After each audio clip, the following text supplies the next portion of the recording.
Bueno, ahora vamos a ver la estructura hiperfina. Lo primero que hay que decir es que como teníamos con el electrón, el protón también constituye un dipolo magnético. Teníamos el momento dipolar magnético para el electrón y el momento magnético del protón.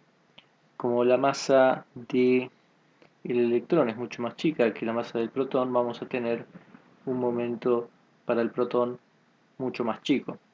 El protón en el fondo es una estructura compuesta, está compuesto por tres quarks y entonces la fracción giromagnética no va a ser tan simple como la del electrón, pero va a venir dada acá por G de P.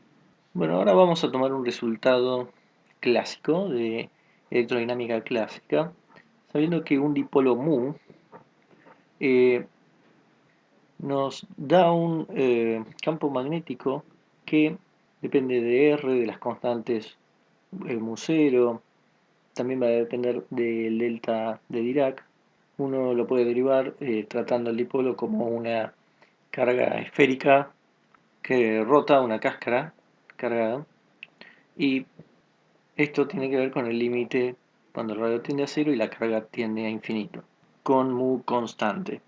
Bueno, entonces, ¿qué habíamos visto para el caso del electrón? Nosotros teníamos que una partícula cargada que rota, eso constituía un dipolo magnético y su momento magnético mu venía dado por gamma S, donde gamma era la fracción giromagnética.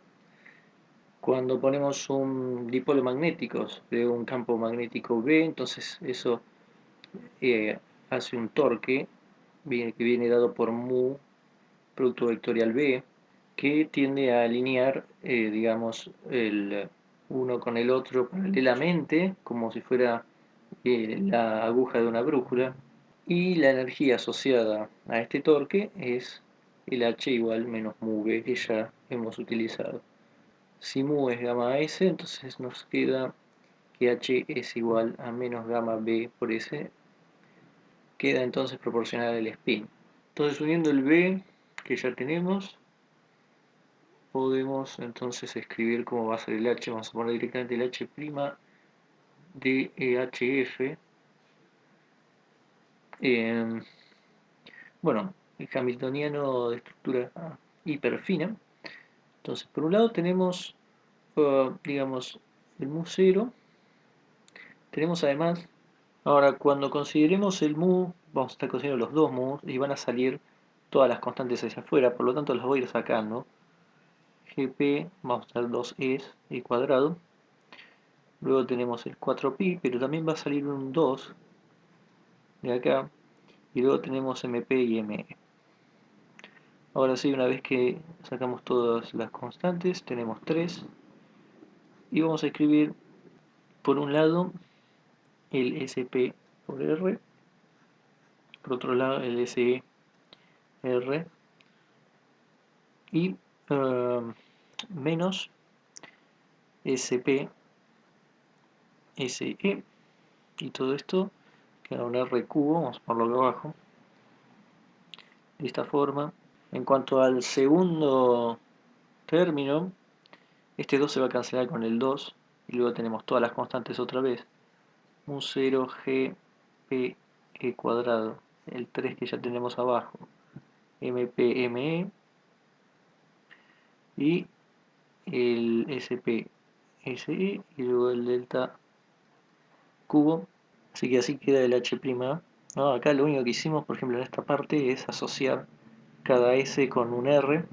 Y si ahora queremos saber la energía, entonces debido a la teoría perturbativa sabemos que tenemos que hacer el valor de expectación de esto para obtener la energía. Es decir, E1 HF va a ser igual al valor de expectación de H' HF, y eso va a ser todas las constantes quedan a un lado, 8pi MP ME. Luego tenemos el valor de expectación de lo que teníamos, 3SP por R, SER menos SP por SE, y luego veremos el otro término.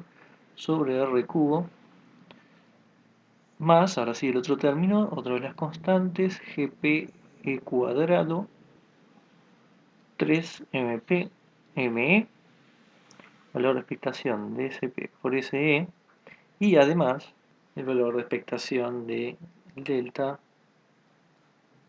que es psi 0 cuadrado, o sea, los psi evaluados en 0, el cuadrado módulo. Bueno, para el caso de esto, lo voy a llamar A, vamos a llamar a lo que está dentro, mejor dicho, el valor de expectación de A para el caso del estado fundamental, el ground state, o cualquier otro estado en el que estemos considerando que sea L igual a 0, la función de onda es de simetría esférica y uno puede mostrar que el valor de expectación de A es igual a 0. Para el segundo término, sabemos que psi 1, 0, 0 en 0 al cuadrado, esto es igual a 1 sobre pi a cubo. Esto entonces es para el ground state. Nos queda entonces que para el ground state E1 HF es igual a mu0 GP E cuadrado 3pi MP ME a cubo para la expectación de SP SE. Esto es lo que se llama acoplamiento spin-spin. Porque bueno, tenemos los dos spines en contraste con el acoplamiento spin momento angular. Desde eso teníamos S por L en el caso de acoplamiento spin órbita.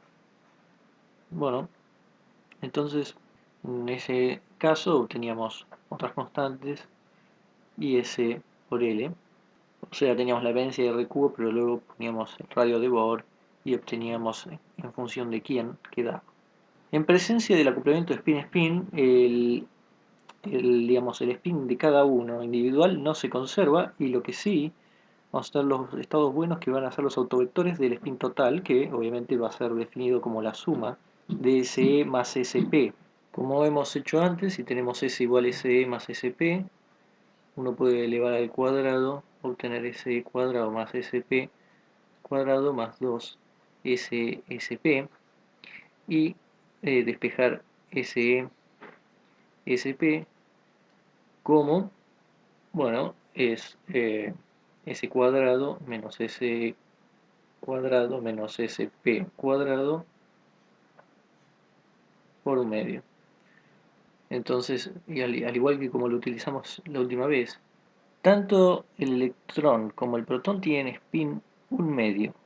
Uno puede demostrar que el sistema puede tener un spin total de 1 o de 0. Por un lado vamos a tener que el estado triplete va a ser autovector de S cuadrado con autovalor 2h barra cuadrado. Y por otro lado vamos a tener que el estado singlete va a ser eh, autovector con autovalor 0. Esto en general se podría escribir, por ejemplo, para el estado triplete, como el 1, 1, 1, 0 o 1 menos 1, ¿no? Si fueran de spin 1, puede tomar entre 1 y menos 1, todos los enteros, y lo podríamos expresar en forma de vectores o de flechas, el up and down. Esto podría haber dado por el arriba arriba, 1 sobre raíz de 2, arriba abajo más abajo arriba, o el abajo abajo. El caso del singlete, 0 0, no hay ninguno más, y esto venía expresado por el arriba abajo, abajo arriba, que esto lo usamos bastante como ejemplo para entrelazamiento. Esto entonces es para S igual a 1 y esto es para S igual a 0. En el caso para el spin un medio para S y SP, nosotros ya sabíamos que S cuadrado de SM es igual a H cuadrado S más 1 SM, Y entonces, por supuesto, no para un autovector. En el caso de S1 medio, entonces esto va a ser h cuadrado E1 medio por 3 medios. El autovalor va a ser h cuadrado 3 cuartos. Entonces, juntando todo, tenemos SE, SP, que por supuesto va a depender de si estamos en este caso o en este caso. Entonces, el S cuadrado va a depender, pero en el caso del SE cuadrado y SP cuadrado ya tenemos el 3 cuartos h barra cuadrado menos 3 cuartos h barra cuadrado, y el S cuadrado lo podemos tomar o como 0 o como 2h barra cuadrado, ¿no? Si tomamos todo esto como que estamos haciendo el operador con la función de onda y ya nos da directamente la función de onda con el autovalor.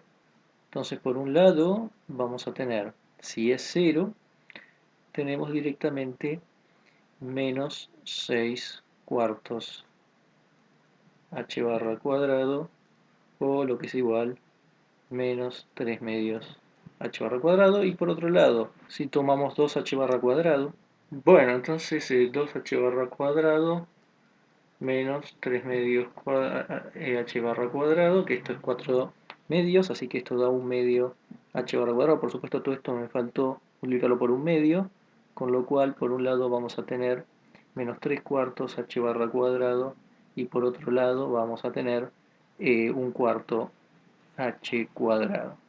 Entonces unimos estos dos resultados para SE por SP para poder unirlo entonces a lo que ya teníamos del E1HF, para obtener finalmente que E1HF es igual entonces a 4GPH barra cuarta sobre 3MP ME C cuadrado A cuarta más un cuarto y menos 3 cuartos. Ya el H barra cuadrado lo pusimos por acá. Esto es estado triplete, este es estado singlete. Y además pusimos el mu 0 en función de las otras constantes. Entonces el acoplamiento spin-spin rompe la degeneración del spin del ground state, del estado fundamental. Entonces lo que hace es levantar la configuración triplete y baja el singlete. Digamos que la diferencia de energía va a venir dada por 4 GPH barra cuarta 3MP ME cuadrado C cuadrado a cuarta. Esto es aproximadamente 5.88 por 10 a la menos 6 electron volt, ¿no? Eso sale de restar uno con el otro. Y entonces lo que tenemos es que tenemos la parte sin perturbar, y luego se subdivide cuando se perturba, se quiere, en dos. Vámonos de esta forma, que es sin perturbar. Y luego tenemos el triplete por un lado, singlete por el otro, y esto vendría a ser la diferencia, el delta E. La frecuencia de un fotón que se emite en una transición de un triplete al singlete viene dado por el delta E sobre h barra, que esto es aproximadamente 1420 MHz. Y lo importante de esto es la longitud de onda, que viene dada por CB o Zenun, que es igual a 21 centímetros, lo que cae en la parte de microondas del espectro. Y bueno, esto es la famosa línea de los 21 centímetros, porque es una de las más importantes formas de radiación en el universo, y son observadas con frecuencia en la radioastronomía, ya que estas ondas de radio pueden penetrar las grandes nubes de polvo cósmico, que son opacas obviamente a la luz visible. Por eso esto tiene una importancia muy grande en todo lo que es cosmología y astronomía. Es una fuente de mucha información.